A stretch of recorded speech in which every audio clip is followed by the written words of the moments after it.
అమాయకులకు గాలం వేస్తూ దోచుకుంటున్న సైబర్ నేరగాళ్లకు 4 రాష్ట్రాల్లోని 10 జిల్లాలు అడ్డాలుగా మారాయి.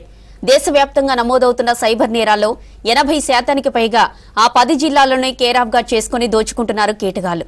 ఒక రాష్ట్రం నుంచి మరో రాష్ట్రానికి త్వరగా వెళ్లిపోయే వీలున్న జిల్లాల్లో అడ్డా వేసి సైబర్ క్రైమ్ పోలీసులకు చిక్కకుండా మోసాలకు పాల్పడుతున్నట్లు ఓ రీసెర్చ్లో తేలింది.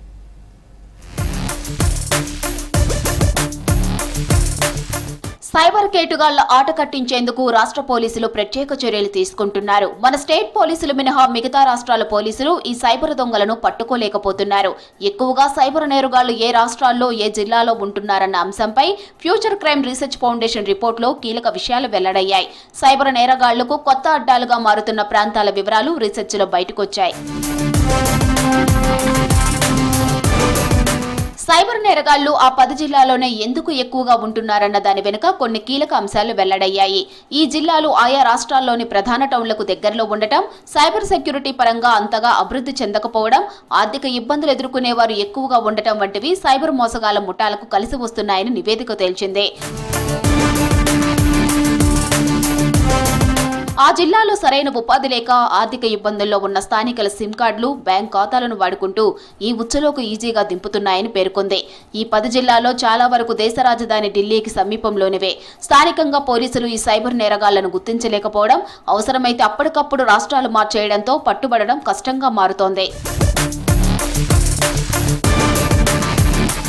సైబర్ నేరగాళ్లకు డెన్నులుగా మారిన రాష్ట్రాల్లో అస్సాంలోని బార్పేట, దుబ్రి, గోల్పరా, మోరిగాన్, నగాన్, ఏపీలో చిత్తూరు, తెలంగాణలో హైదరాబాద్, మహబూబ్ నగర్, బీహార్లో బన్కా, బెగూసరాయ్, జముయి, నలంద, పాట్నా, ససరాం, ఢిల్లీలోని అశోక్ నగర్, ఉత్తమ్ నగర్ వెస్ట్, న్యూ అశోక్ నగర్, హర్కేష్ నగర్, ఓక్లా, ఆర్కేపురం, ఆజాద్పురా, గుజరాత్ రాష్ట్రంలోని అహ్మదాబాద్, సూరత్, హర్యానాలోని భివానీ, మనోతా, హసన్పూర్, పల్వల్, జార్ఖండ్ లటేహార్, ధన్బాద్, సంత్పాల్ పరగన, హాజారీబాగ్, కుంతి, నారాయణపూర్, రాంచీ, కర్ణాటకలో బెంగళూరు, మధ్యప్రదేశ్లోని గునా, మహారాష్ట్రలో ఔరంగాబాద్, ముంబై, ఒడిశా, బాలాసోర్, తేన్గనల్, జజ్పూర్, మయూర్భంజ్, పంజాబ్ ఫజికా, మొహలి, రాజస్థాన్ బిదర్గా, బర్మార్, జైపూర్, తమిళనాడు చెన్నై, కోయంబత్తూర్, త్రిపుర దలాయ్, ఉత్తరప్రదేశ్ బులందర్ షహర్, ఘాజియాబాద్, ఝాన్సీ, కాన్పూర్, లక్నో, సీతాపూర్, గౌతమ్ బుద్ధ నగర్, పశ్చిమ బెంగాల్ పూర్వ బర్దామన్, దుల్చండ్రియా, బద్రల్, దక్షిణ దినాజ్పూర్, బీర్భూమ్, బరుణ్పురా, కోల్కతా, మల్దా, బరంపూర్ వంటి ప్రాంతాల్లోనే సైబర్ నేరగాళ్లకు డెన్నులుగా మారాయని రీసెర్చ్లో తేలింది.